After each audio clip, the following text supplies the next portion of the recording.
yesterday, run through what the visual amenity impacts and then the noise amenity impacts have been assessed as, and get input from Mr. Bax and Ms. McLaughlin on those. So, starting with visual amenity impacts, perhaps Mr. Lancaster could run us through that.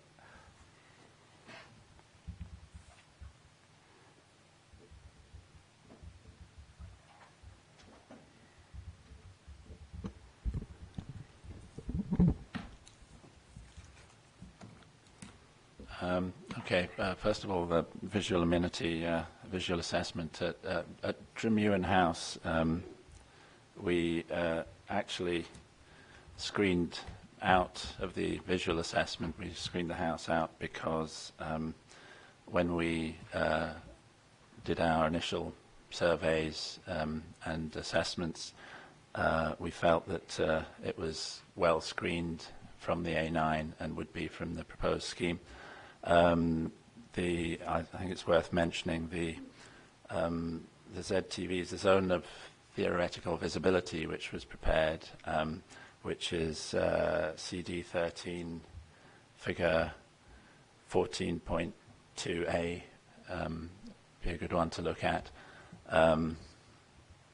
The zone of theoretical visibility, which is it uses points along the centre line of the proposed scheme at 4.5 metres above road level, so it's simulating the top of a heavy goods vehicle, and then it's simulating the visibility between that and potentially a viewer at 1.6 metres high.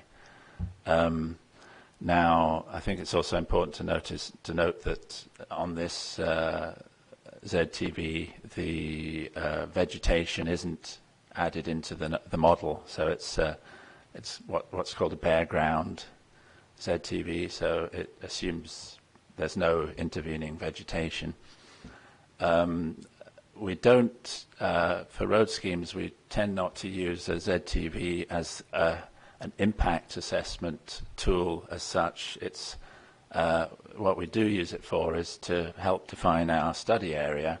So it's a way of identifying areas where there could be potential visual influence from the scheme, but we rely much more on looking at the detail and site-based surveys and identifying where there's intervening vegetation or other built features like walls, etc., buildings which actually interrupt visibility. They may not be in the ground model. So I can, if you pass me the pointer, if there's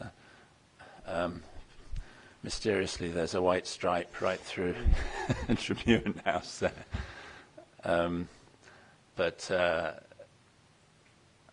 it doesn't matter that much, I don't think. It's if you look at you can just see field 9 there, that sort of triangular shape, and that's the access track, and Druimuan House is just in this area. And as you can see, you can just make out there's a couple of contours close together here, and down here is the house. So there's quite a steep bank, which is wooded, and then the house sits down below. And it's kind of a medium. The different intensities of purple show the amount of potential visibility. So the darker the purple, the more points, more of these yellow points along the route are intervisible, if you like, or potentially intervisible with the ground or the viewer standing on the ground at the receptor point. It's, I think, worth pointing out that it's not always the closest points that necessarily cause it to go purple, if you like. Could be a point over here, could be a point over here. What this is showing is a combination of points in different places. I think I mentioned this because Mr.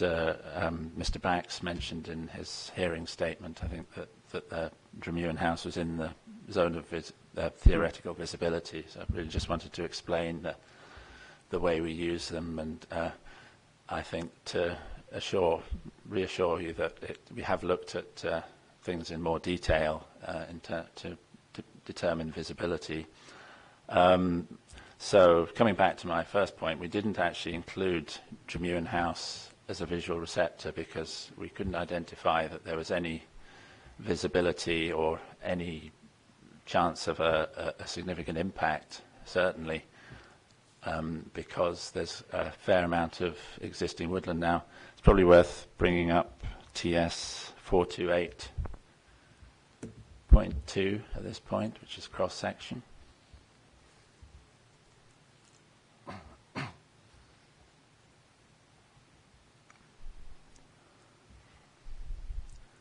And so this shows, this is Druimuan House on the bottom left.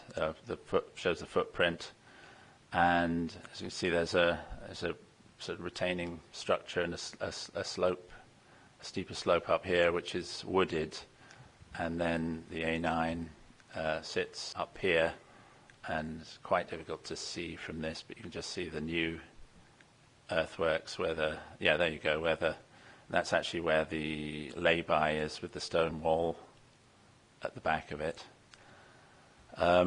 So I suppose in conclusion, we didn't identify any visual impact from the scheme at Druimuan. Is that dependent on the screening effect of those trees? Yeah, in part, yes. It's a combination, and certainly the landform provides screening for the lower levels, certainly, and I think the secret bothy, which sits in at the north side of the property, is tucked in, if you like, below the slope, and that would be that's pretty well screened by landform. Okay, thanks for that. Okay. Mr. Bax.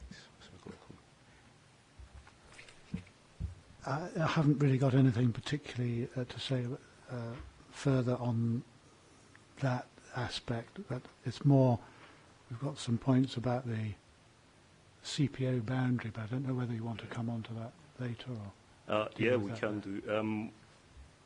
The CPO boundary in relation to visual impact or in yes, relation... well, just in terms of what visual impact the track and the extensions to the track. Oh, yeah, we'll certainly raise that now, yeah. Sorry? Yes, if it's your visibility of what's happening with the CPO track and so on, yeah, let's talk about that now.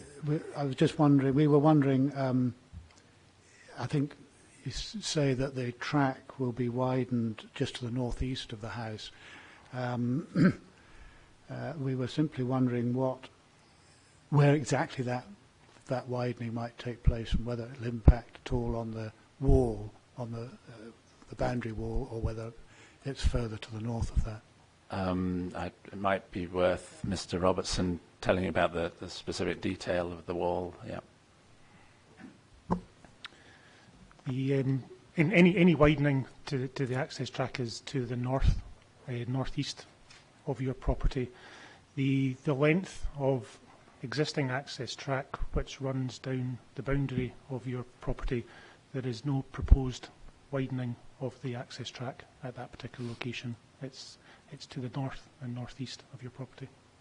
So it's actually beyond the property up towards the field F9. Yes, if we could go back to drawing 428.1, if we just zoom into the northeast corner, you can see that any widening of the access track is to the north and east of the orange boundary.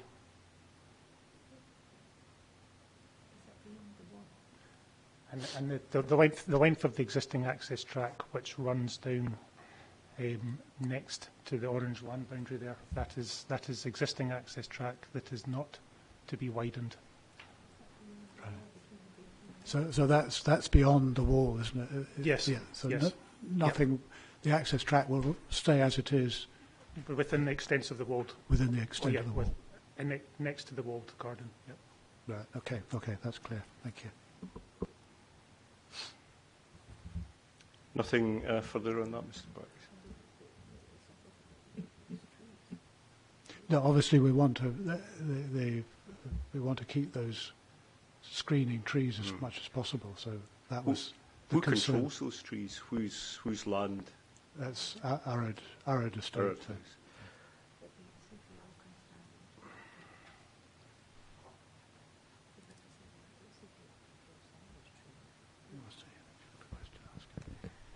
Can I just confirm that the CPO, those red lines, that's the CPO line, isn't it? Yes. So some of those trees are going to go into the CPO, is that correct? Some of the trees that screen us at the moment? There is existing trees within that area to the northeast of your property that are within the CPO boundary. Yes. Right. So those could be taken away? If there's any trees that are within the immediate footprint of the proposed access track widening, they would be. They would go. Yes. Right. And that would have an effect on our house. But the access track is proposed to be 3.5 metres wide. We're aware that there is an access route beyond the extent of your property. However, it's less formalised than the length of access track that runs up to your property. So really, the works that are proposed to the northeast of your property is just formalising the existing access track in order that it's suitable for access further up towards the structure. Yes, it's just simply that those trees are very mature and do a good job, so it would be a pity to lose any of them at all, that's all. Yeah, but as I say, the extents of the access track widening would be kept to an absolute minimum in that particular location.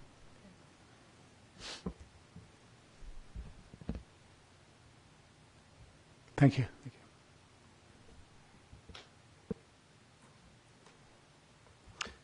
Okay, thanks for that. Nothing more on visual impact? No. Okay, thanks. And so moving on to noise impact, Dr. Palmer.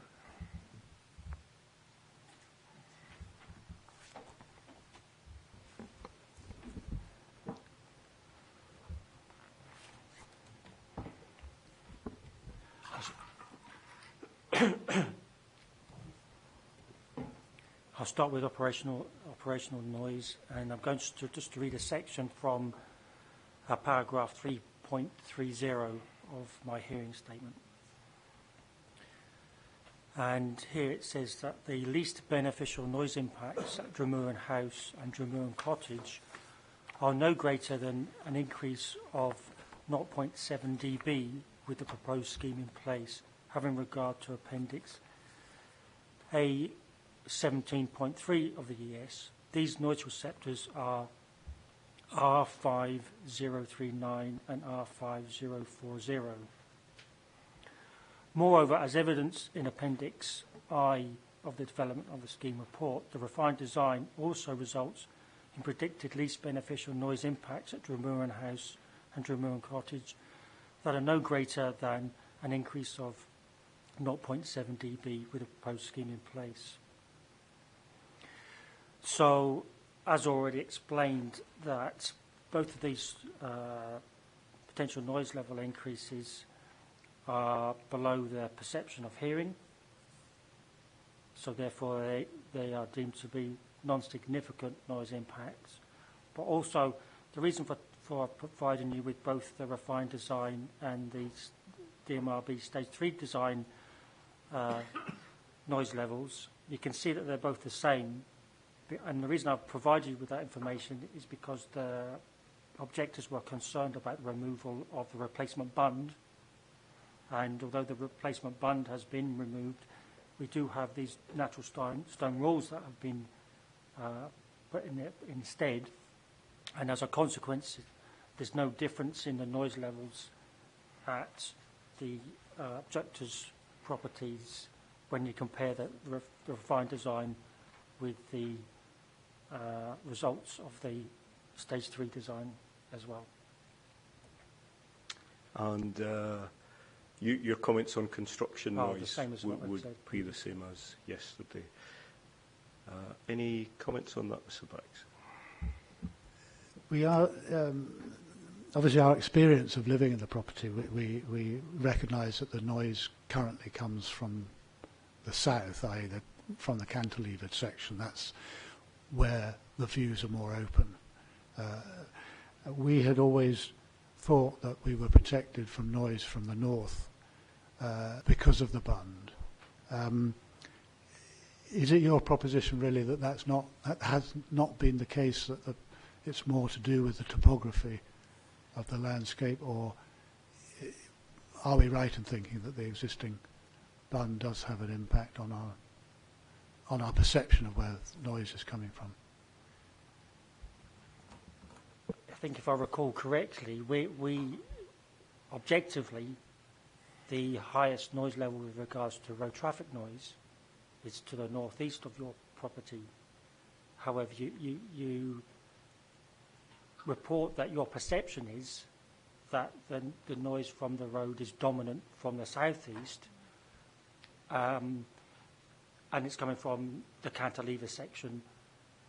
And I can understand why that might well be the case, because actually on the south side of your southeast side of your property, you're being screened predominantly from the noise from the A9 as it passes to the north of your property. So therefore, the dominant, with regards to road traffic noise, the dominant noise would appear to be coming from the right as you're looking northwards. So, and that's primarily because the actual background noise level at that location is lower than the north side of your property, because that's been impacted upon by the traffic noise from the A9. But I think if you actually stood there objectively and had a sound level meter, you would find that the north side of your property is actually noisier than the southeast side. But the noise is coming from a vast number of sources, and it's not in a particular direction. And I think that's why the perception would be that from the southeast side, the noise from the A9 is actually coming from the cantilever section. But objectively, the numbers indicate that the north side of your property is actually noisier from road traffic noise.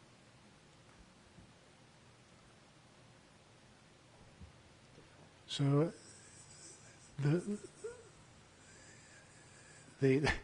it's a matter of perception. No, indeed. I'm not disputing your perception at all. And if I think anybody would stand there, it's simply that what's happening is that the background noise level is reduced, is lower at the rear of your property, and that's why the perception is that the noise is coming from your right rather than the north.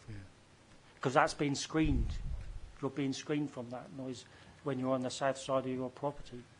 And you think the refined scheme won't make any difference to that perception, or will it alter it? I don't think it will. The indication is that it will not. That perception will not change, because the change in noise level is imperceptible. So the way that you perceive it will be the way that you perceive it in the future. Okay. I just had some points about noise during the construction. Yep, perfect.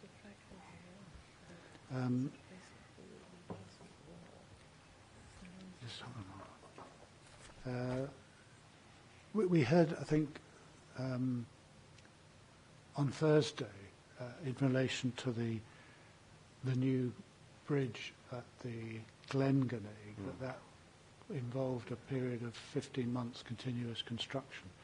I was just wondering whether there's a similar, if I got that right, I just wondered if that would be similar for the Altgreneg underbridge, whether there's continuous construction involved in that particular bridge.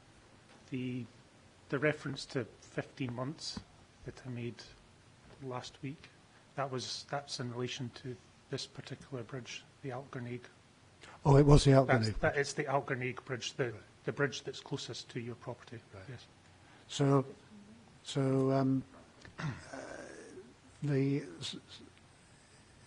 some of the comments about the construction period in relation to our property will be more concentrated in terms of the noise impact because of that, the complexity of that structure and its ongoing work involved in that. Yes, the construction of the structure is one of the more complex areas of construction within that length of the project. But as I said, typically from experience, when constructing a large structure like that, it would make sense for them to go in and start constructing it and continually, build up, construct the various elements of that particular structure in a sequential manner. So that there would be no real gaps in that happening. What sort of noise typically would be associated with construction of a structure like that?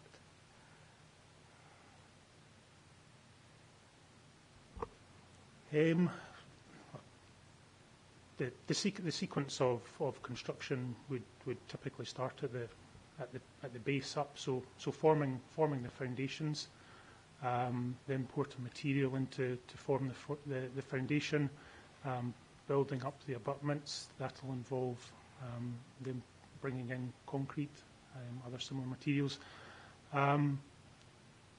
laying the bridge beams. That's another key activity, but from experience, it's not a particularly noisy task.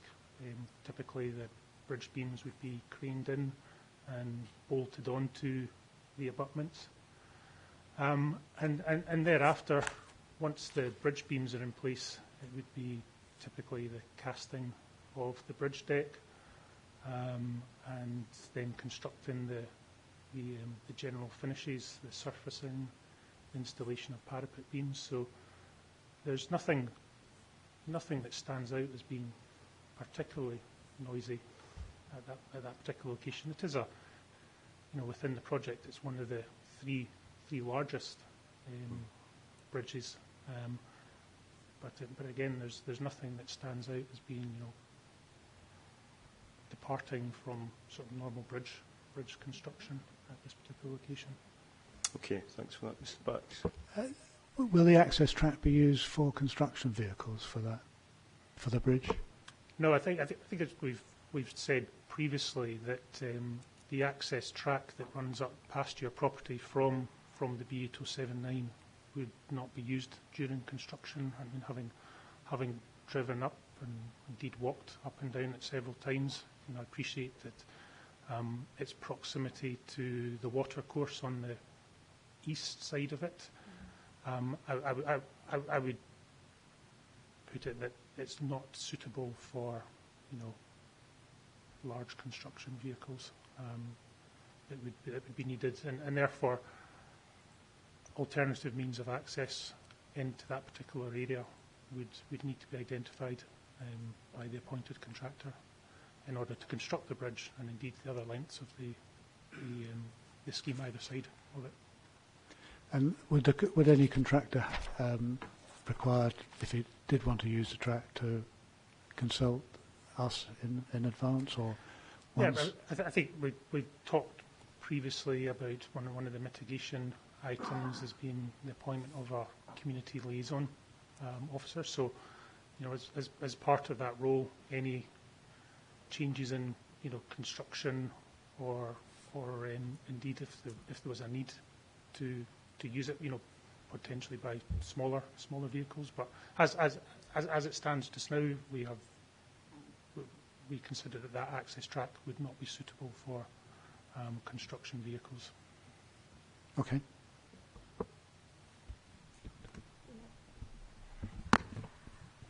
I wonder if I could ask Dr. Palmer for an explanation. I know this is tedious, but it's for my own information. When you were explaining the difference between the bund and the walls, and the replacement wall instead, you were explaining the difference between the bund absorbing noise and the wall diffracting noise. And as far as I can understand, the closer you are to the wall, the more protection you get from it acts as a more effective acoustic barrier. In view of what you've just said about our perception appearing to be different from what the evidence of your assessment is, I'm just wondering, when the walls come in, does it mean that the effect of the bund is reduced, obviously, when it goes, and the walls, does that mean that people further away from the wall will hear more noise than the bund would have provided, than the protection that the bund would have given? Indeed. Do you understand what I'm trying to ask? Yeah, I do. Thanks very much. I do. It's very well explained. Okay, so you have the bund that currently exists of varying height, and it's fairly close to the source of noise. And as I explained, I was hoping to explain last week, was the best place to have the barrier, to have any barrier, whether that's a bund or a wall, is either very close to the source or very close to the receiver. The worst place you can do is put it in no man's land between the two.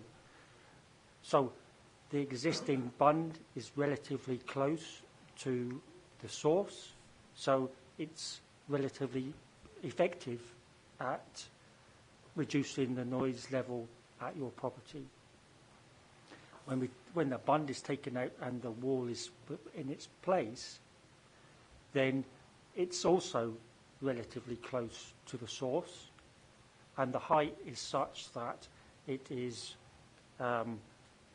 sufficient to such that at your property the predicted noise levels are the same as that for the design, the stage 3 design, with replacement bund in place. So effectively, whether you have the replacement bund in place or whether you have the wall in place, the effect at your property is the same. Okay? Because they're both, so when you're talking about the bund being absorptive, it's only absorptive to the sound coming towards it. And although the wall isn't as absorptive as the bund, it will reflect the sound, but it will reflect the sound away from your property, not towards your property. Both the bund, the top edge of the bund and the top edge of the wall, both act as the diffraction edge, and that's what determines what the noise level would be at your property. Okay?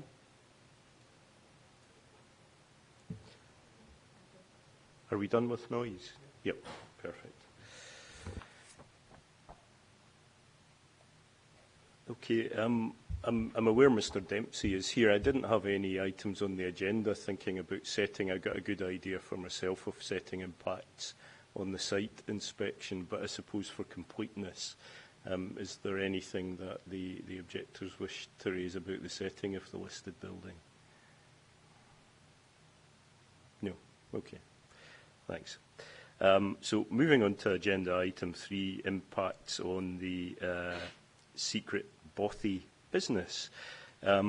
Just so I'm clear, that's a cottage that I saw on site, and that's a holiday let, essentially. Self-catering cottage. Self-catering, yes. yep.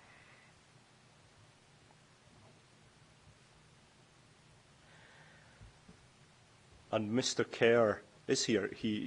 Mr. Kerr explained yesterday the degree of assessment that had been undertaken in relation to hotel businesses and so on, and I'm assuming the same applies to self-catering cottages such as this one.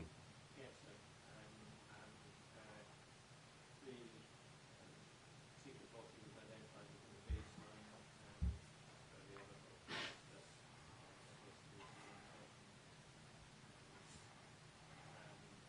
there was any landscape or access impact. So the difference in this instance is that there is, as has been identified earlier in these discussions,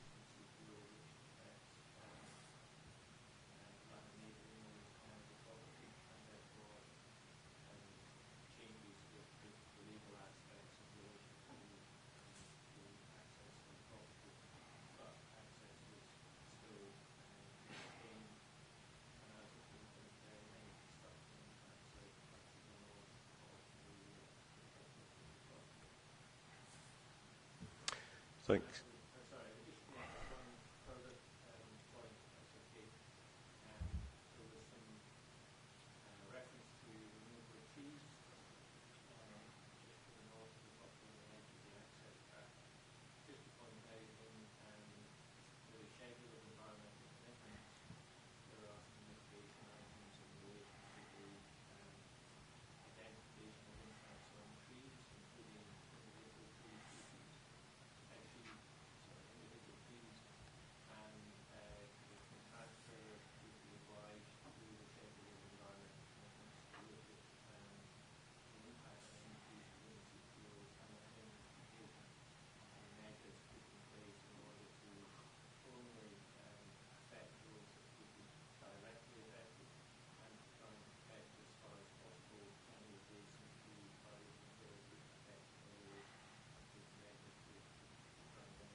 Thanks for that. Mr. Bax, anything that you wish to say about the secret bothy business? I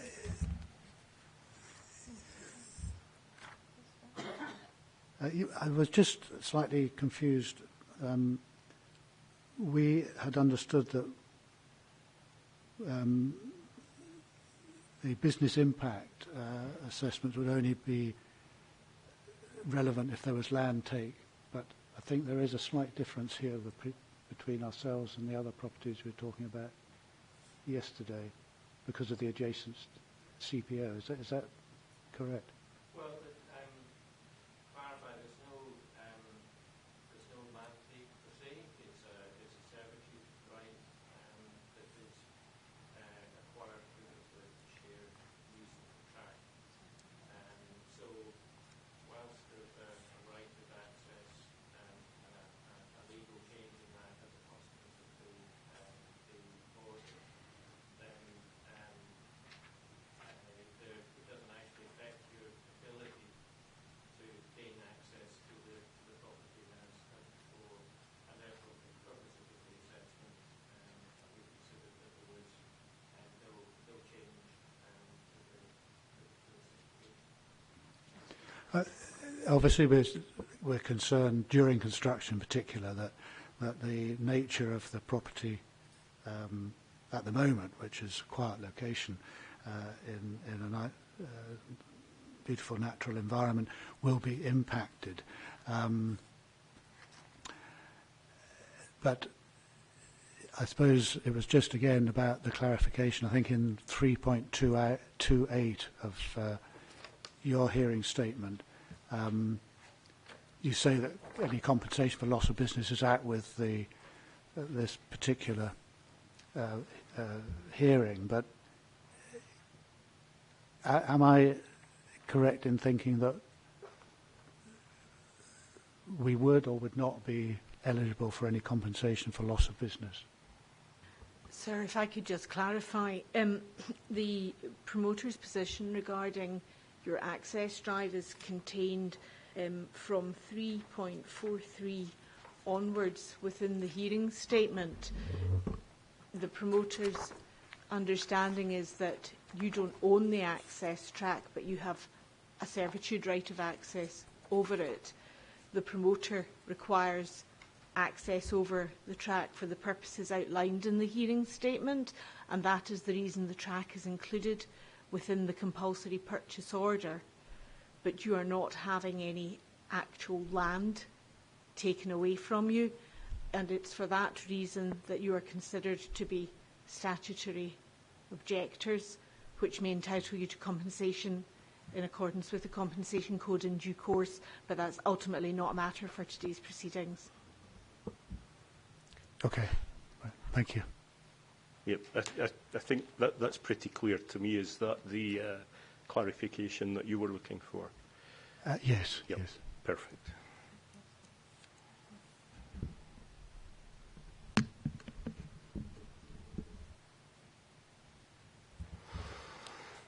Anything more on the secret bothy? Yes, could I just say something about, I know that there's no land take, but it is the only access to both the cottage, that's for visitors, and to our house. So there is a change in that, and I think that that loss, the change of ownership, given that it's our only access, could have quite an effect on us, possibly during construction, but maybe afterwards, because we don't know once Transport Scotland owns the land after the whole thing's finished, we don't know what the use of that will be. At the moment, if anybody comes up with heavy vehicles or for any purpose, we're given advance warning. But after it's all finished, I don't know if they can just use it. They own it. They can do what they like. So during construction and after construction, I think that there will be a loss of privacy for us in the house, and given that we work at home, and for our guests that, again, it may only be a sense of it, but at the moment there is a sense that it is a secluded place. Secret Bothy is secluded, quiet, in a beautiful environment. During construction, at least, that's going to be very hard to sustain, because there will be intermittent noise. It will upset people when they're there for a short period, and it will leave an impression. And as I said yesterday, those visitors could well leave a review saying the place would be nice if it weren't for the construction. And that review does last. It lasts long after the noise has gone. So we've got to deal with that one way or another. We also think that a lot of visitors come to us to explore. They like hiking, and one of our attractions is that you can go hiking straight from the door. You can just walk out and go. Our favourite walk is to go up Glengornaig. They come out our gate, they turn left, and they hike up the hill, and they go on for miles and miles and miles. Obviously, that's not going to be able to happen, but also just the general ambience around the place. It's not going to have the same appeal to just walk out if you're dodging trucks or hearing intermittent construction noises. That's just what we're going to be up against.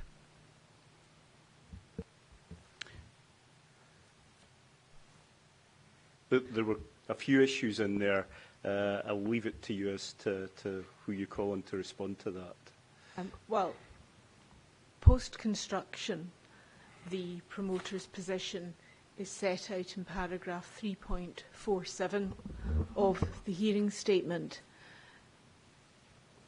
In addition, you will see in that the promoter has endeavoured to contact the owner of the land in question to see whether it is possible to downgrade from acquisition of the access track. But to date, there has been no response to that effort. The contractor will be bound to ensure safe access to your property, and as Mr. Robertson has explained, it is anticipated that the road is not suitable for heavy construction. The access track is not suitable for heavy construction traffic, and you will obviously have heard Dr. Palmer's evidence last week regarding construction impacts. We simply cannot build a road without there being some construction impacts, we're afraid. But everything will be done to minimise these as far as is it practicable.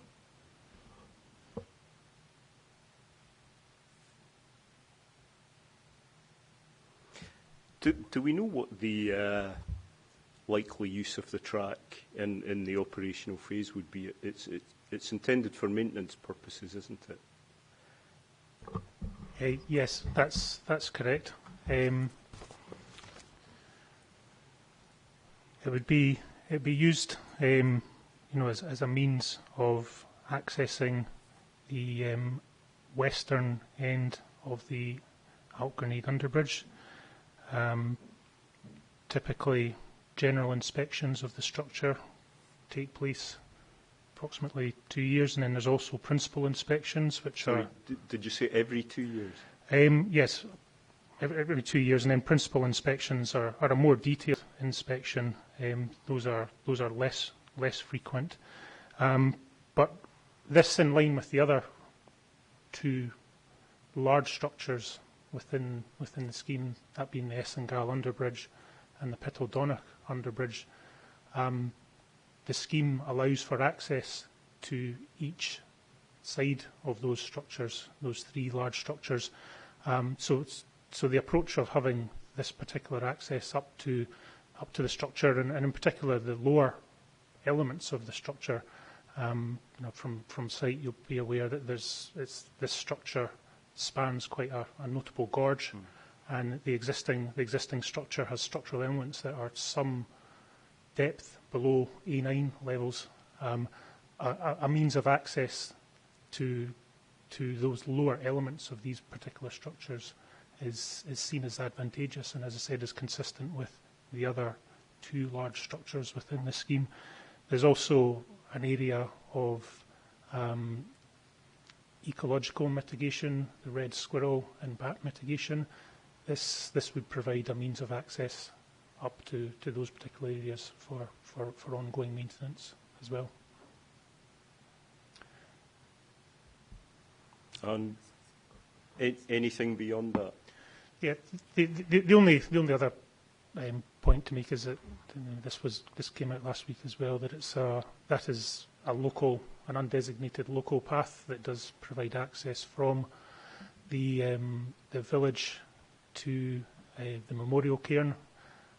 As part of our scheme, we have realigned lengths of that local path, and indeed the length of access track to the northeast of Druimuan House will form part of that local path route from the village, as it does just now. Okay, thanks for that. Anything? Sorry, is Mr. Kerr?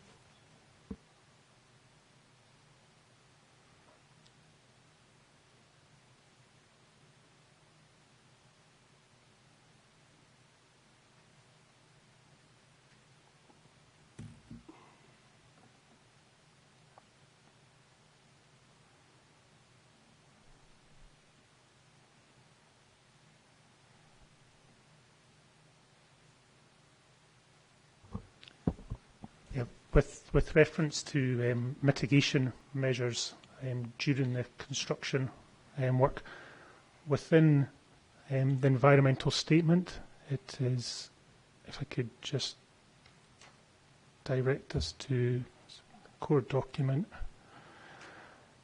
11, PDF 22, which is the schedule environmental commitments. And just bear with me while I scroll to the appropriate table.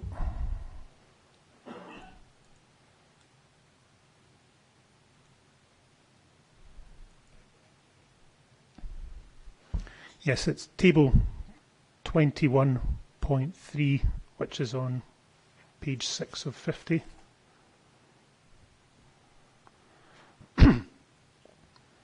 And just at the top of that page, standard A9 mitigation, AT1 and AT2, and those both relate to the construction period. The first being the description, the construction programme will minimise the length of closures or restrictions of access for non-motorised users as far as reasonably practical. And item AT2, where practical, temporary diversion routes and or assisted crossings will be provided to maintain safe access for NMUs throughout the construction works. Any closure or rerouting of routes used by non-motorised users will take cognisance of Roads for All Good Practice Guide for Roads. These will be agreed in advance with the relevant local authorities and will be clearly indicated with signage as appropriate. So with that in mind, anybody who is staying at the secret bothy and indeed wants to hike or walk up to land on the north side of the E9, those two mitigation measures places a requirement on the contractor to ensure that there is a means of access through the construction site from south to north for walkers or hikers.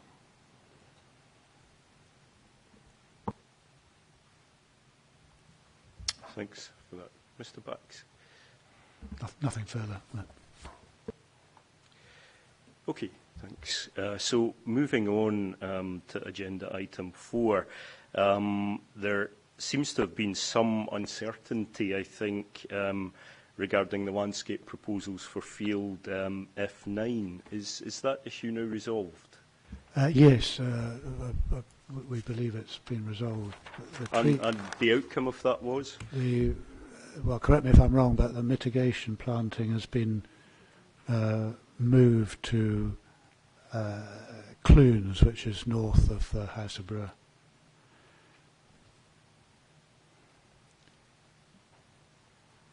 We understand now that that was purely ecological mitigation. That's correct.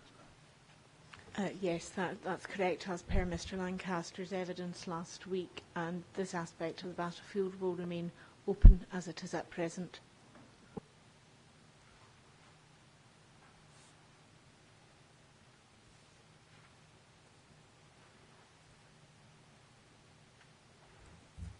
Okay, thanks for that. Just the only thing, point that we probably would make on that is that maybe it wasn't possible, but it seems a pity that the mitigation planting wasn't done closer to Killiecrankie, particularly for our sakes and our guests' sakes.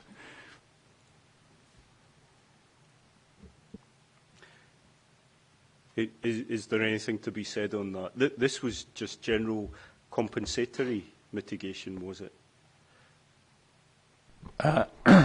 Yes, that's right. It was for ecological purposes, and we certainly didn't consider that it would alter the landscape and visual impacts as assessed in the environmental statement, moving it in some respects, having a more open area as in character with the landscape and see with the battlefield landscape.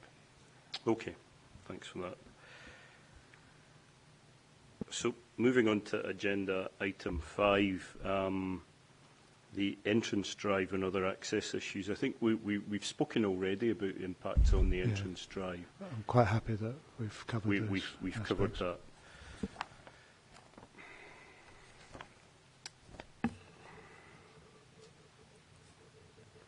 And item 6, certainty during the construction period. I think we've also, not just this morning, but last week, we've pretty well covered that. We're happy that we've covered those issues. Before I close this session then, are there any other issues that you would like to raise?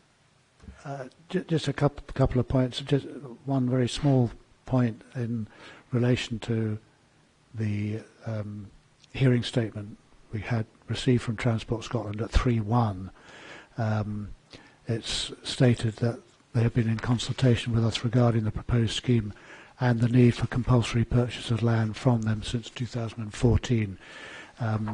Just to correct, we first knew about the purchase of track on 22nd of November 2017. When Fergus Allen visited us at Druimuan House, and we subsequently received the CPO documents on the 27th of November. Okay, I've noted that. There is a reference for that if you want the... Yes, perfect. TS 161 spot 36.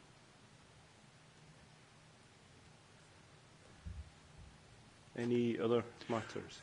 It may not be relevant to the hearing, but we were interested just in Dr. Blewett's comments concerning whether schemes might be amalgamated and whether that would have any implications which are quantifiable at this stage.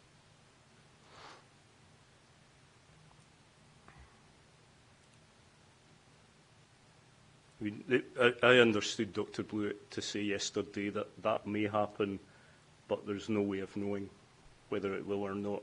That's right, isn't it, Dr. Blewett? What I would say is the impact assessment is the impact assessment, so you won't be allowed to do anything that might change the impacts that are presented in the environmental statement. It may have a change in how works are programmed and how we think of it. Okay, thank you. Okay. Any final word from Transport Scotland on the No, sir. agenda? Okay. Thanks very much for that then, both. Thank you. I think we'll take a short coffee break before moving on to Old Faskally House. So let's break now until 10:40 to our final session of the inquiry, and that's the hearing session on impacts on Old Faskally House. Mrs. Leslie, your cast of witnesses is the same as before, is it?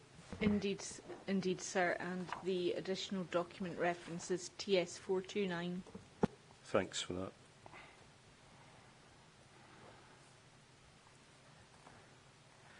And Mr. McLean. Good morning, sir. My name is George McLean, resident of Old Faskally House. I'm joined on my right by Anthony Cuthbert, also owner of Old Faskally House.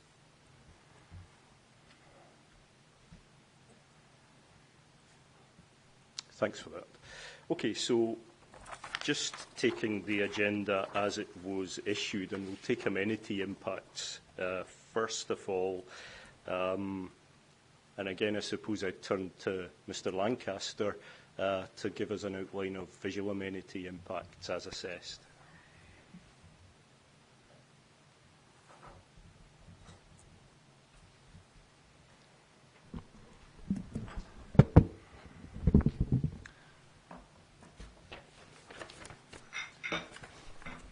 I think it's probably worth bringing up 429.1 and 4.429.2 on the screen to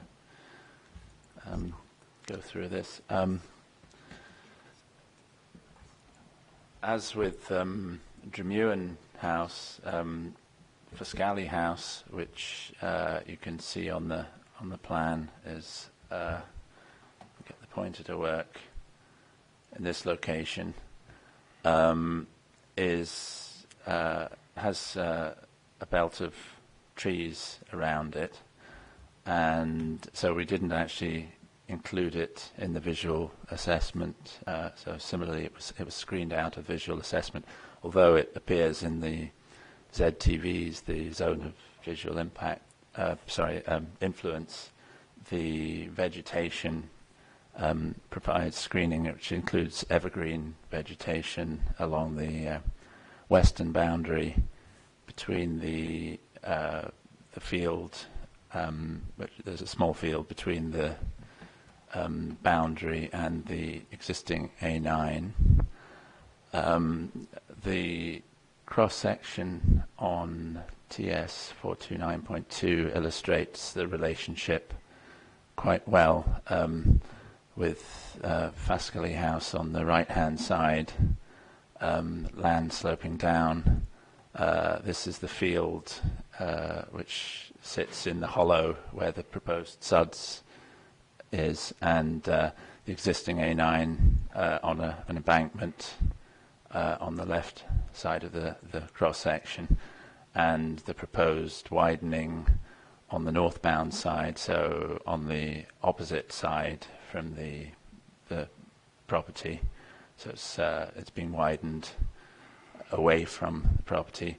The SUDS itself is constructed in the hollow between the A9 and the boundary of the property.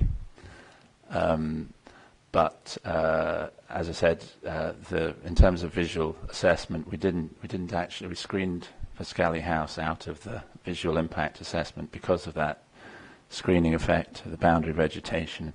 I think any glimpses that you might get through would be, you'd see the existing A9 traffic, so the difference would be insignificant.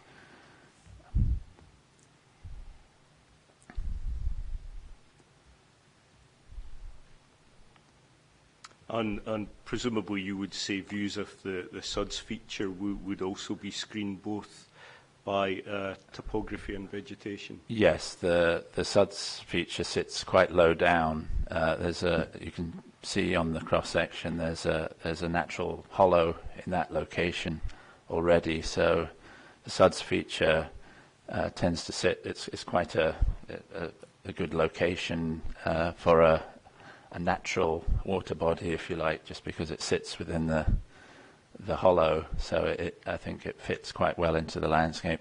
But it is screened by the sort of there's a steeper slope where the vegetation is. There's a kind of shoulder on the landform, so it levels out towards the house. This kind of shoulder provides a degree of screening of what sits below the steeper slope, including the SUDs.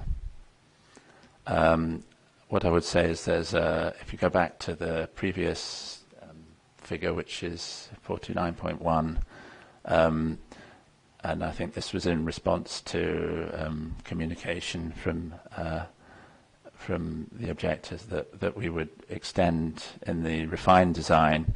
The SUDS is slightly larger than it was in the DMRB Stage 3 design, but what we've done is increase the riparian woodland planting, so it continues all the way along the boundary, so it provides some reinforcement to the existing planting screening. So if, for example, a tree was to be removed at some point in the future within the property boundary, then there'd be some additional planting which provide extra screening. Excuse me.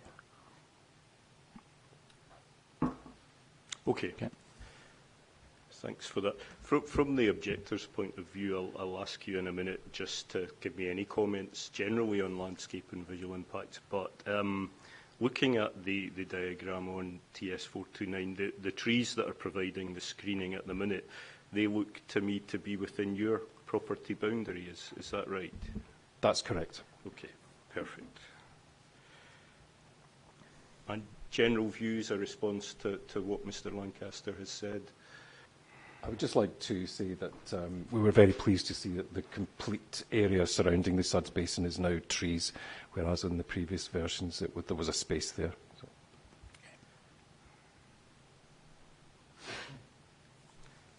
Mr. Lancaster, what's the nature of the riparian planting that's proposed there? It's predominantly deciduous planting, but it tends to be species like birch, willow, so they're quite sort of thick. You get more of a sort of thicket type planting than open woodland type planting. It's designed to complement where there's going to be near the SUDS feature. So tend to propose that in lower lying areas or areas where there's likely to be wetter ground and sort of complementary to the biodiversity aims of SUDS to improve wildlife.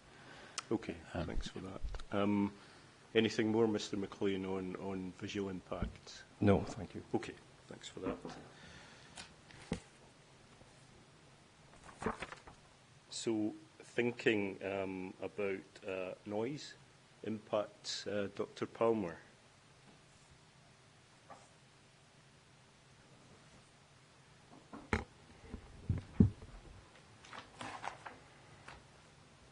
Okay, the noise impact assessment for Old Faskally House indicates that with the scheme in place, the noise levels were reduced by 0.2 and 0.1 dB for the year of opening and the future years respectively, which, although beneficial, are imperceptible changes in noise levels.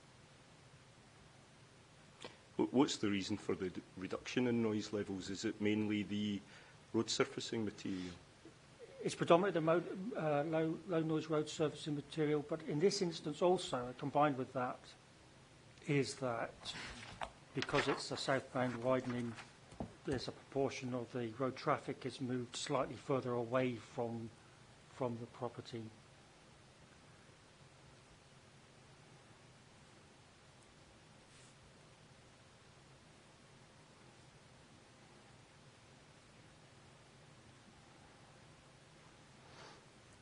Okay, thanks for that. And the construction noise is the same as is as before, and again, we would expect these objectors to be impacted by the construction of the Altgerneg structure, as we heard before. That's right, isn't it, Mr. Robertson? Yes, yes. So the proximity to Altgerneg, it's the same. Same comments as for Druimuan. Yes, and on this side of the structure, it's similar associated construction activities as to the northwest side. The construction of earthworks embankments to build up the levels to then construct the new northbound carriageway. And the approximately 15-month construction period. Yes, that applies to the structure.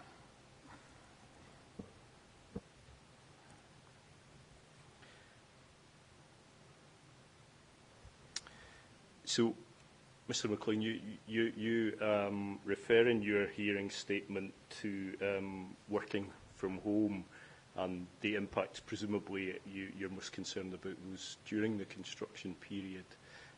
Do you both work from home, and is that a full-time activity? Mr. Cuthbert is a full-time student at Perth UHI, but I work from home.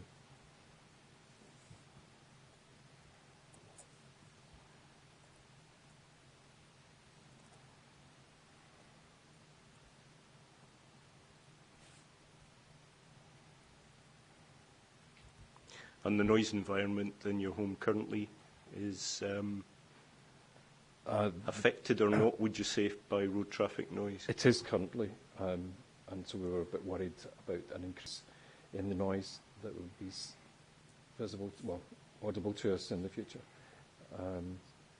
All of the public rooms on the ground floor and all of the bedrooms face directly onto the A9.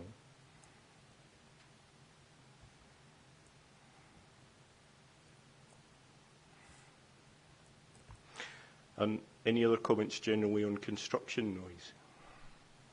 Well, my main concern is really with the underpass direct access to us, so I'd like to address that at that point. We'd like to just add our concerns, as everyone else has from the objector side, about the non-adoption of the World Health Organization noise guidelines. And we were disappointed to hear that that would not be applied in our case.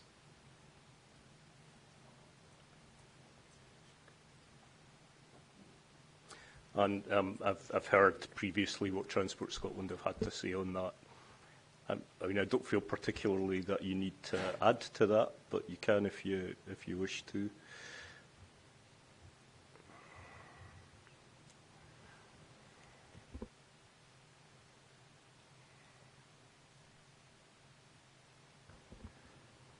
I would just add that they already exceed WHO guidelines, both current and the proposed for that's just the guideline. The previous guidelines and WHO 2018, they exceed both of the guidelines, both sets of guidelines. Ah, you noted that, did you, Mr. McLean? Yes, we did.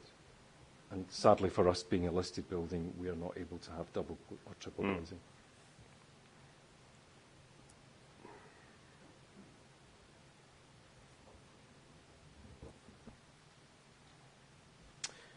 Okay, so moving on to agenda item 3, which is the old Faskally underpass, and I saw that during our accompanied site inspection in December.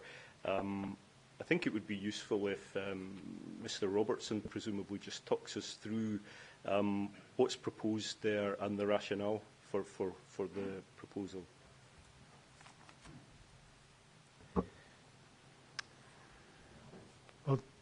The stage of the scheme development that we considered the access track at Old Faskally was at DMRB stage 3, and it was this point that we considered local access arrangements along the entire length of the proposed scheme.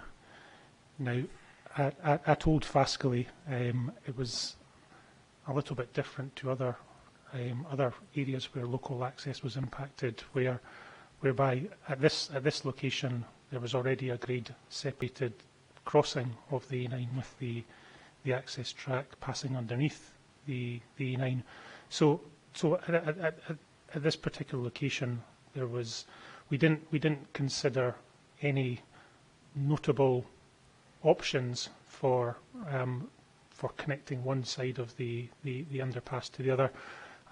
We considered that it would be advantageous to develop an access solution that retained the existing underpass that passes underneath the A9. So just to, if I could make reference to document 409, which is the report that's been prepared that focuses on the Old Faskally underpass extension and access track realignment. And just looking at section 2 of this report first, which considers the Sorry, I'm not with you. Was that TS 409? Sorry, yes, TS 409 and. Oh. Yeah, 409 seems to be correspondence. That's what threw me. Yes, that's correct. It's an incorrect reference on the top of my particular document. It's TS 209. Yep. And if we could just move to section 2, which is the existing conditions.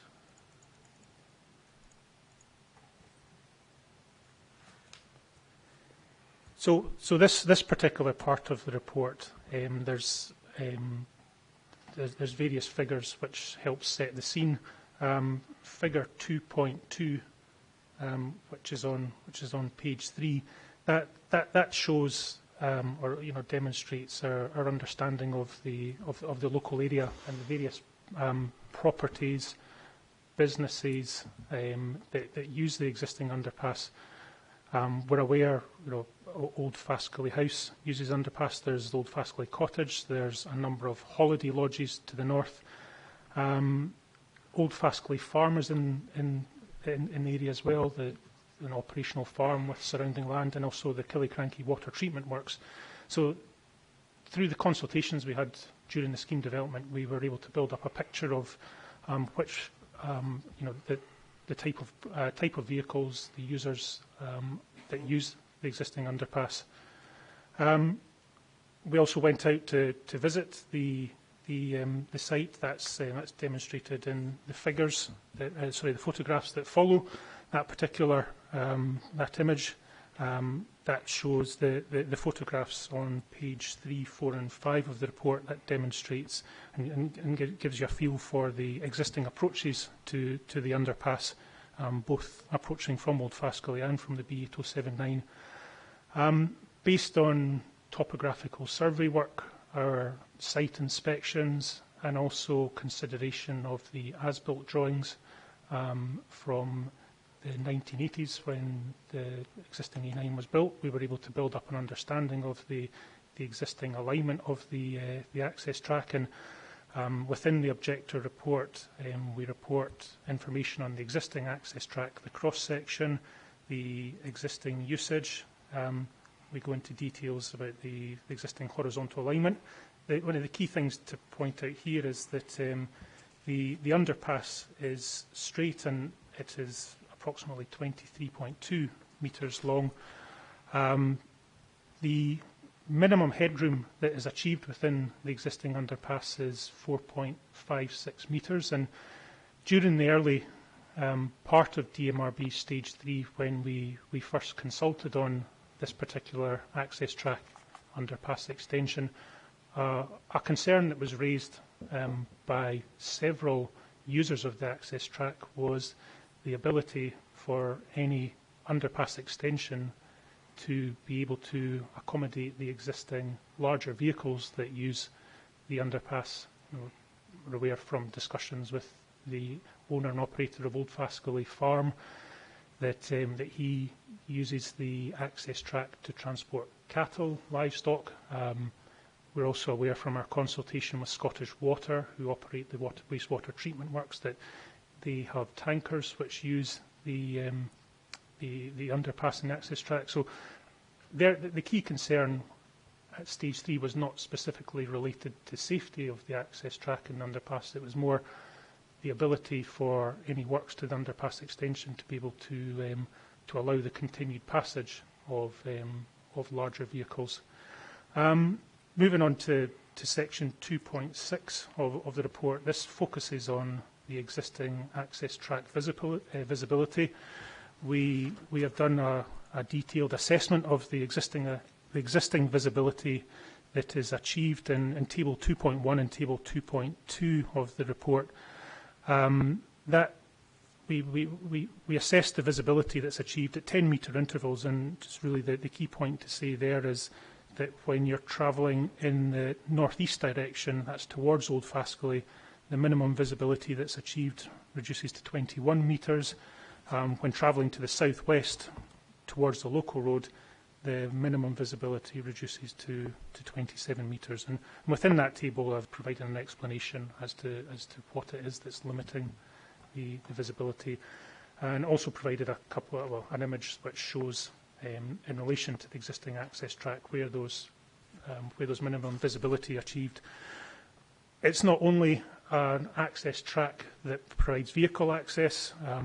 We're aware from the assessment work that informed the ES that it's a local path. It's actually a local path up to its southwest portal, and then from the northeast portal heading up towards Old Faskally, it's a core path, and that's depicted on figure 2.11 of the report.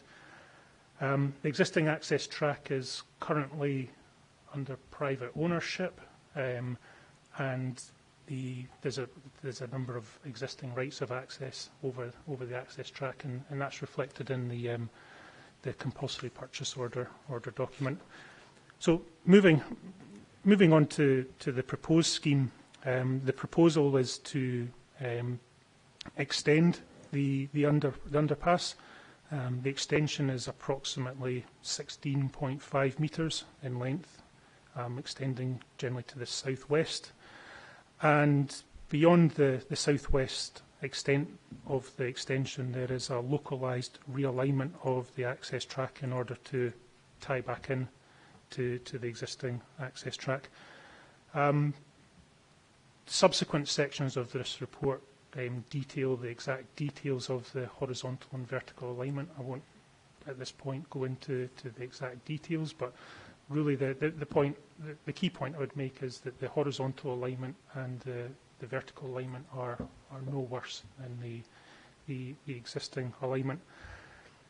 Section 3.4 of the report, and in particular Table 3.1 and 3.2 of the report, discuss the visibility that is achieved within our proposed scheme, and also reports the difference with the visibility that is achieved in the proposed scheme compared to the existing visibility, and with particular reference to the third column of those two tables, it reports at the same reference points that we considered in the existing arrangement how the visibility changed. And the key point I would point to there is that, again, when travelling in the northeast direction, the minimum visibility achieved is no worse than the existing arrangement, which in travelling towards Old Faskally, it's 21 metres.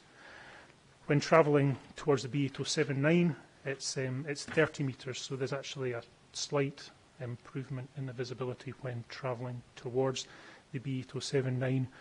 You'll see in column 3 there's a number of specific reference points where it reports that there actually is a reduction in visibility with the proposed scheme. To explain that, and we have indeed explained the reasoning for that in paragraphs 3.42 to 3.45 in that objective report.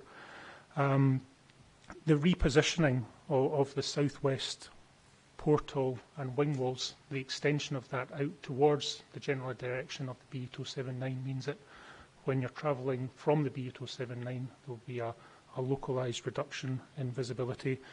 And likewise, when travelling from Old Faskally towards the B8079, because we have extended the underpass on the same alignment as the existing access track, at previous reference points where you had cleared the underpass and you had a clear visibility down the access track, the corresponding reference point is still within the underpass and is therefore limited by the walls associated with the underpass extension. So as a consequence of the underpass extension itself, there is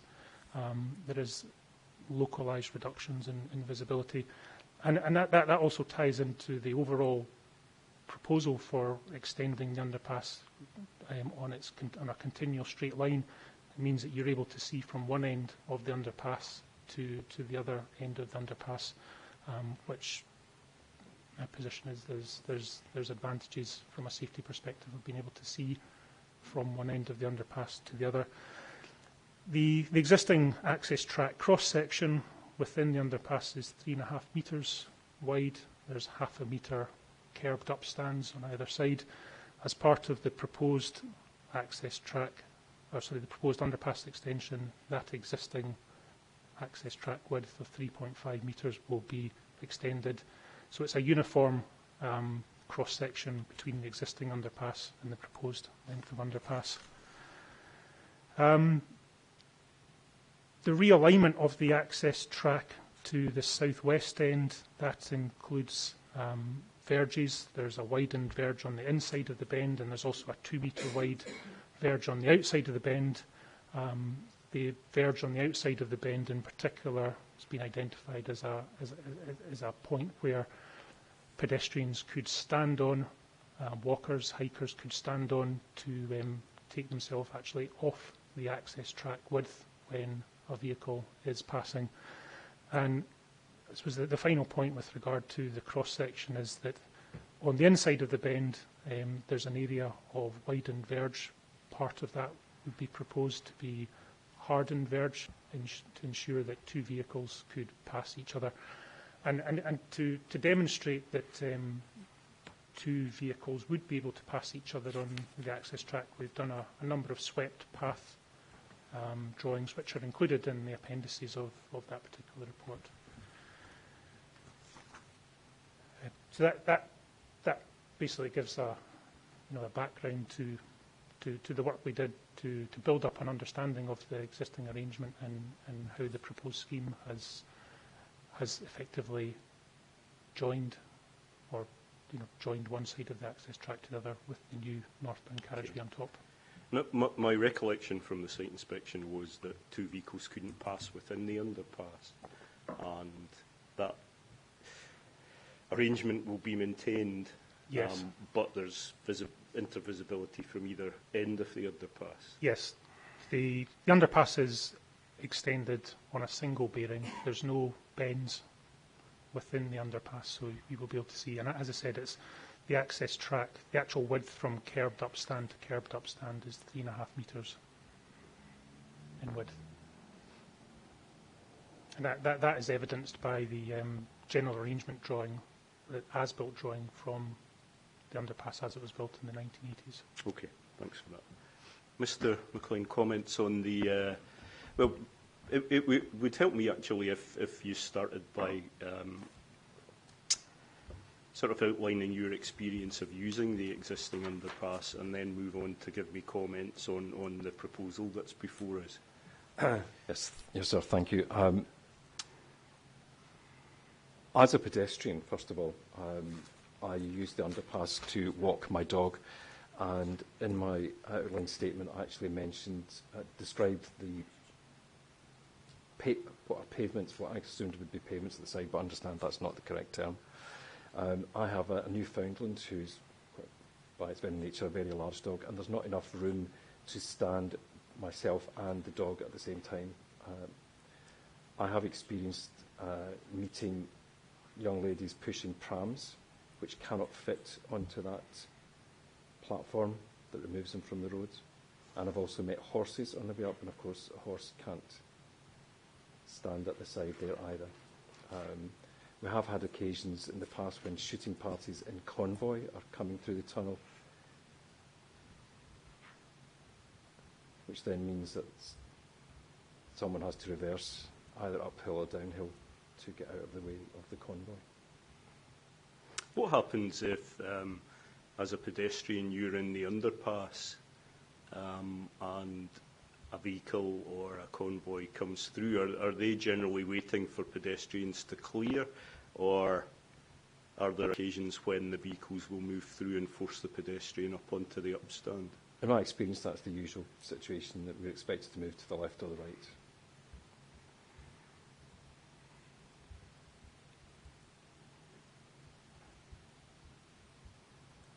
Most pedestrians actually prefer to walk down the centre, of course.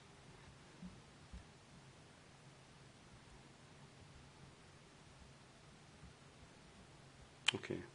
And your experiences as a driver, I'm pleased and grateful to see that the view that we will actually have is uninterrupted once we're in the tunnel, but my main concern is the approach view.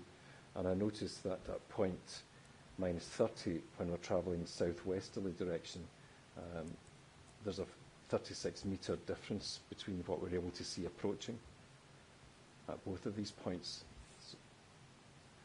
before we reach the tunnel.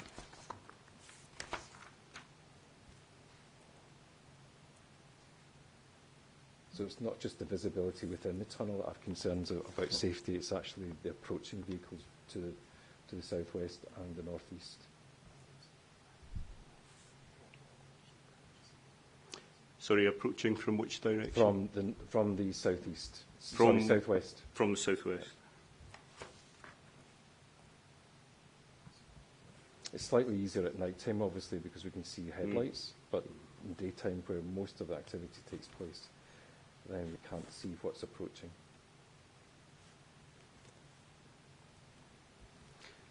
Anything else before I ask TS to comment? I would just question that reduction, which I mentioned there, 38 metres and 36 metres in both of these points at -30 and -40. You describe as proportionate in your statement. I would just like to know what would be disproportionate if a deduction of 49% is not disproportionate. What is? Okay, back to you, Mr. Robertson. Yeah. And in your response, I'd like to hear your view also of what you would be expecting pedestrians to do in that underpass when meeting vehicles, and whether you looked at any alternatives for improving the pedestrian safety within the structure.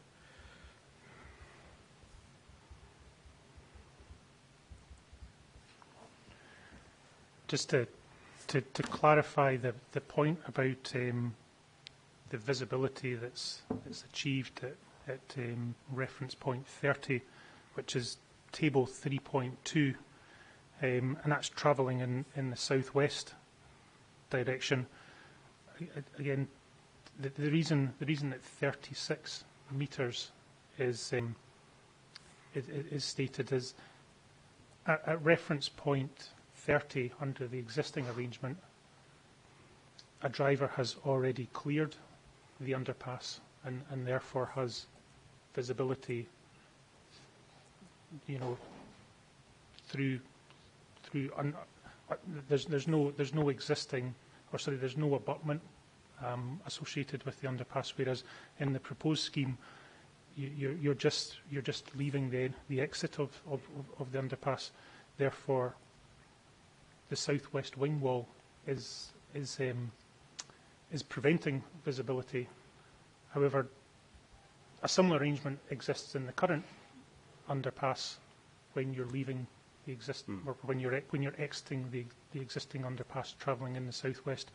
So it is really a function of the underpass being extended and the orientation of the underpass, and that would be the case, wherever you've extended an underpass where there is no underpass there just now. The comment about proportion, that being proportionate, again, it's referenced in paragraph 3.4.5. I mean, based on the existing alignment, and in particular when travelling from Old Faskally towards the B8079, drivers are they are driving down a hill. The right-hand turn into the underpass should effectively manage vehicle speeds, and at that point, when you've turned into the underpass, vehicles should generally be having had to slow down to make the turn into the underpass. Vehicles should already be at low speed travelling through the underpass, and therefore,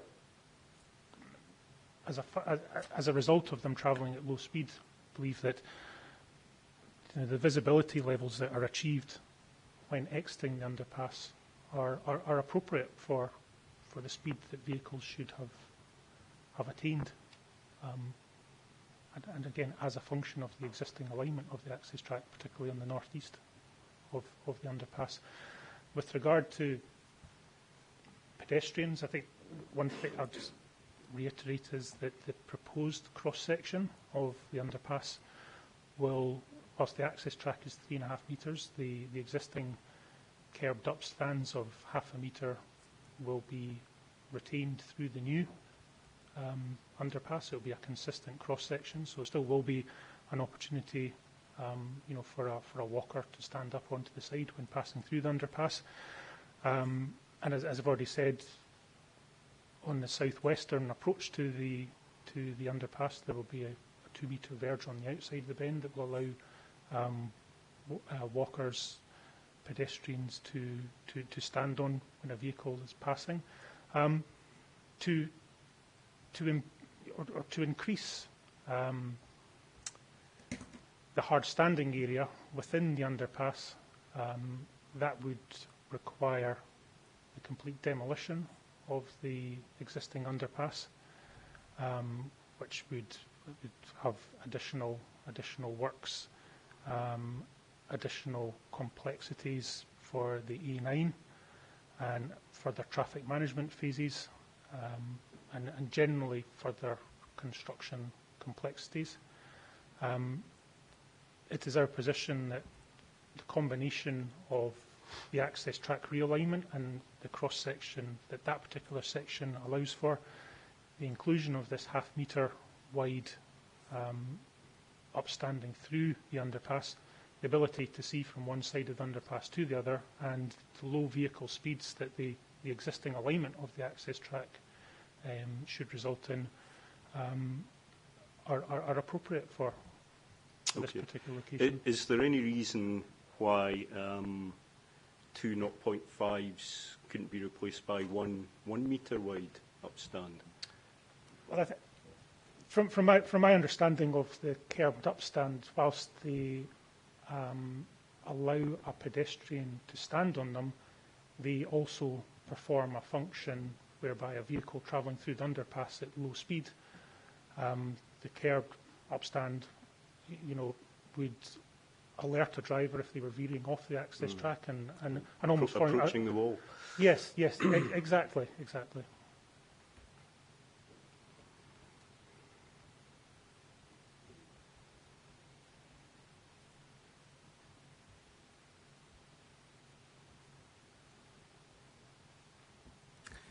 Mr. McLean. You just asked my next question for me, so thank you very much, sir. Anything else on the underpass itself before we move on?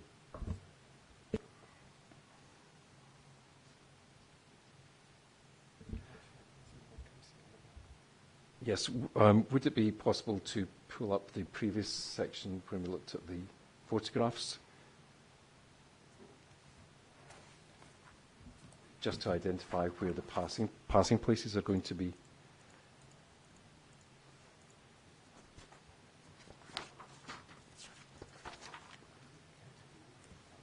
In the top photograph here, to the left-hand side of the picture, sadly the sun is shining directly on it, that's where frequent users tend to stop their cars when cars are coming down the hill, just on the left-hand side. It's not particularly wide because it's not designed to be a passing place at that point. And if we have a look at the next picture, you can see there is no passing place at that particular entry point to the tunnel. Have you considered in your design of the new underpass where passing places would be placed? Yes, if I could refer to figure 3.3 and figure 3.4 of the objective report. That's page 18 of 34 of the report.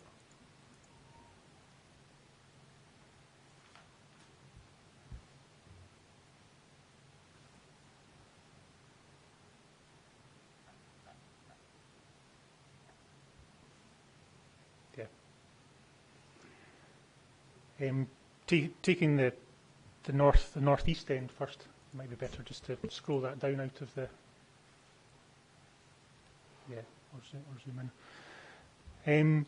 At the northeast end of the underpass, it's proposed that it's a 5.5 metres wide access track, which generally ties into the existing access track width. That particular location is quite constrained. From inspection on site, we're aware of rock cutting to the eastern side of the access track. The 5.5 metres wide access track at that side, as part of the swept path analysis, we've identified that it should still be possible for 2 vehicles to pass. If we move down to figure 3.4, which is just below that, that highlights the key parts of the proposed cross-section at the southwest end. So, working from left to right, as I said, there's a 2 metre wide verge on the outside of the bend, which would allow pedestrians to stand off the carriageway when a vehicle is passing. We have the 3.5 metre access track coming out of the underpass. There is up to 3 metres widened verge on the inside of the bend, and it's that hardened verge on the inside that would allow a vehicle to pull in to the left when travelling southwest with a vehicle travelling northeast, pulling over to allow them to pass. And it's those vehicle movement that has been checked in the swept path analysis.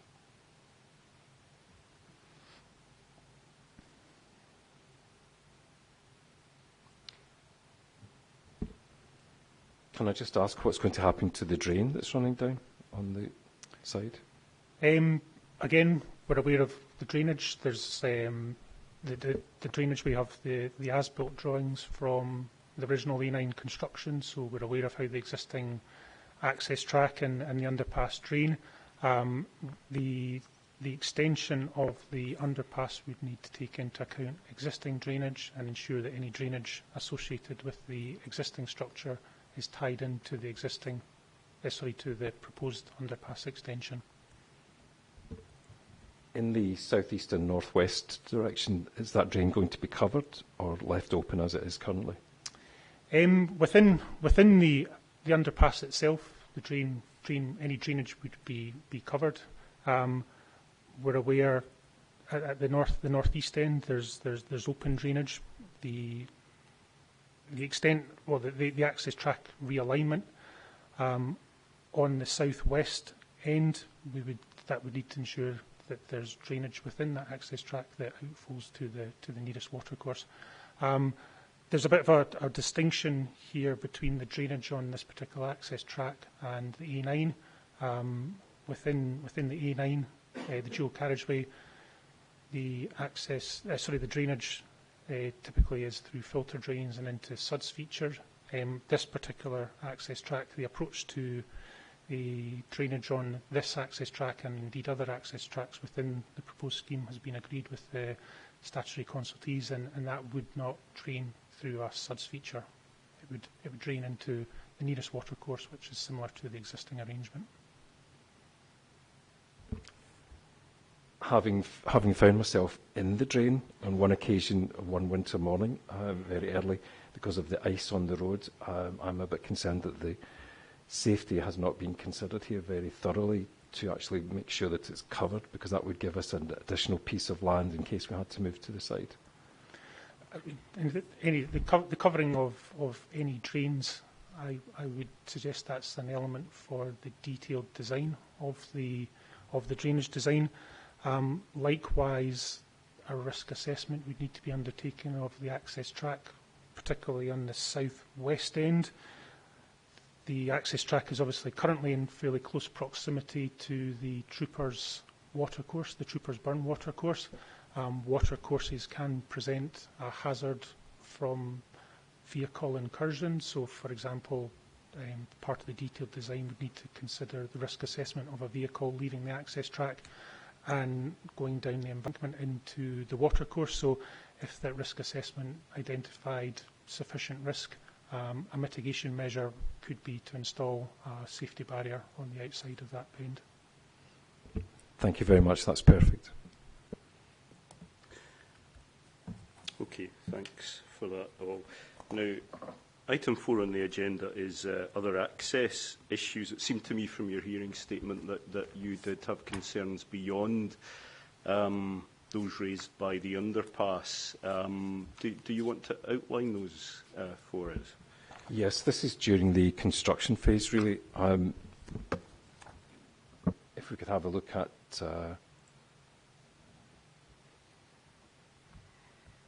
TS 209.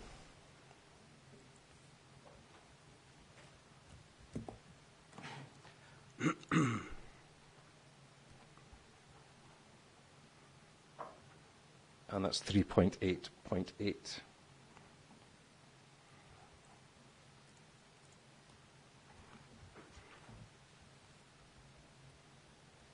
The diagram here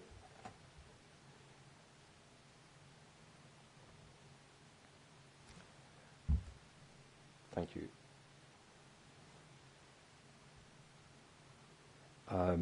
We can see that this diagram shows the temporary access, which is going to be from the old Faskally area through the suds basin, the new suds basin that's going to be created, and then down to join the existing B road underneath. And it also shows the temporary access, which is identified as temporary access 1, which will be for access to the A9 coming down. Can you tell me if the temporary access 2 is going to be to the northeast or southwest of the suds basin? Because it's not identified clearly here on this diagram.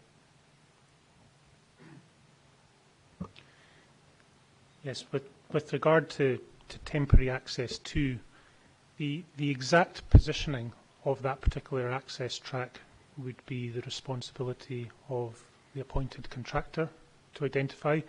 The actual timing of that access track, if indeed identified as being required, would need to be phased with the suds feature, providing an access track through Skirmish Field 2 and accommodating the suds feature. The exact phasing of those two activities would need to be carefully planned by the appointed contractor. But generally, where we have identified, a potential location for it would be leaving the area, the general area where the suds feature is proposed at the sort of southwest end, and tying into the existing access track, generally to the north of the existing portal of the underpass.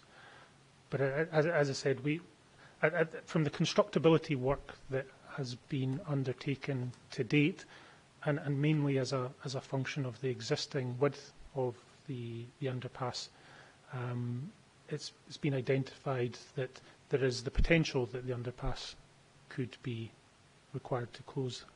The absolute confirmation of that would come at a time when the contractor, the appointed contractor, develops the construction methodology for the underpass, and identify how the underpass can be constructed safely, and their plans for the management of traffic through that underpass. But at this stage in the design development, we just need to ensure that, for example, and with specific regard to temporary access 1, that there is sufficient land that's been included within the compulsory purchase, that if indeed the contractor deemed it necessary to close the underpass for a period of time, that a temporary access arrangement could be installed within the land that has been acquired. And I say that includes temporary access 1, which would be temporary access from the old Faskally underpass to the A9. And just one point of clarification there, because I think it came up as a concern previously, that that temporary access would be onto, it's almost at the point where the existing dual carriageway starts. So I think there was a concern that this would be a temporary access onto a 60, 70 mile an hour road. With the scheme being constructed, that would be a length that would be under temporary traffic management. Therefore, vehicles on the E9 should not be travelling at 70 miles an hour as they do on the existing dual carriageway section. Yes, thank you for addressing that safety issue, which we did have a lot of worries about. Assuming that the tunnel as it currently exists, the underpass as it currently exists, is going to close, can you estimate how long that would be closed for? As I said, the constructability work undertaken previously has identified up to a 6-month period, and that time frame has been communicated previously to yourselves and other users of the access track. The exact length of time that would be closed, again, comes back to how the appointed contractor would propose the construction methodology. But from the work that we've done to date, we think it could be up to approximately 6 months, and hence why temporary access has been considered in the design development of the scheme so far. Thank you. If I may, I have a question about the new road that's going to appear to access the Suds Basin, which may be used as temporary access to should the underpass be closed. How wide is that? Specifically, is it going to be wide enough for 2 cars to pass? Is this temporary access 2 we're talking about? Yes. Yep. Where it joins then onto the new roads. Yeah, temporary access 2, which extends all the way back down to the B8079 and will ultimately form the Suds feature. Within, figure 3.5 shows that at this various points along that access track there is localised widening. The access track to the Suds feature is proposed to be 3.5 metres wide, with a couple of passing places. The temporary part of that access track, if it is indeed considered necessary, that would need to ensure that there would be 2 vehicles could pass. I would suggest that, again, suitably located passing places within the temporary access track would be the most appropriate means. But again, the exact alignment of that access track, how it's aligned horizontally and vertically, and the visibility sight lines, that will determine where the most appropriate place for any temporary widening to allow the passage of vehicles. Thank you very much. Anything more on access issues? No, thank you very much. Okay, great. And before closing this hearing session, anything else generally? No, thank you. Okay, thanks very much for that. Nothing from Transport Scotland? No, unless you wish to hear anything from Mr Dempsey. No, I think I've heard what I need to do. And again, my comment on setting is I got a good impression of setting during the accompanied site inspection, so I'm quite clear about that. Okay, that hearing session is now closed. Thanks, everyone, for their participation in that. So, in terms of closing the inquiry session, and my pen has just run out of ink, which was just perfect timing. We have an accompanied site inspection this afternoon, after which I intend to have a further walk unaccompanied over the battlefield whilst the evidence is still fresh in my mind. In terms of closing submissions, there were some discussions at the end of last week before Mr Campbell left, so we've agreed that objectors' closing submissions need to be submitted within 3 weeks. So I would say 3 weeks from this Friday, which I think, is that the 14th of February? Does anyone have a calendar? Yeah. So objectors' closing submissions into the office by the 14th of February. And as I was discussing with Ms McLaughlin yesterday, those aren't mandatory. We are not forcing anyone to submit closing submissions, but really what we would like to hear is the parties' final position, having heard the evidence, really. Are there any further concerns? Are there any issues that you feel have been addressed satisfactorily? That would be useful to me. And then Transport Scotland's closing submissions 2 weeks after that, so that's the 28th of February. Now, without setting hairs running, when we look at planning applications, we can condition permissions, so change elements of the proposed scheme. What I would like Transport Scotland to cover in their closing submissions are what are the options before me, if any, beyond either recommending that the orders are confirmed or not confirmed. In other words, is there flexibility for me to recommend that particular issues be either looked at again or carried out in a different way. And I'm absolutely not indicating that that's what I'm proposing to do at the minute. I'd just like to be clear on the legal constraints on me. And thereafter, I would anticipate my report being submitted to ministers sometime in the summer, probably before summer holiday period.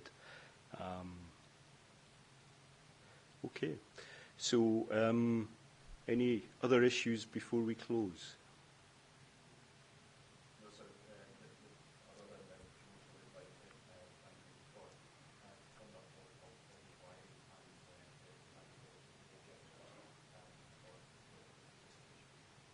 Indeed, and I would echo that. Thanks to all, especially those that have stuck through the entire inquiry process. That was a feat of stamina, I think. So thanks very much, everyone. The inquiry is now closed.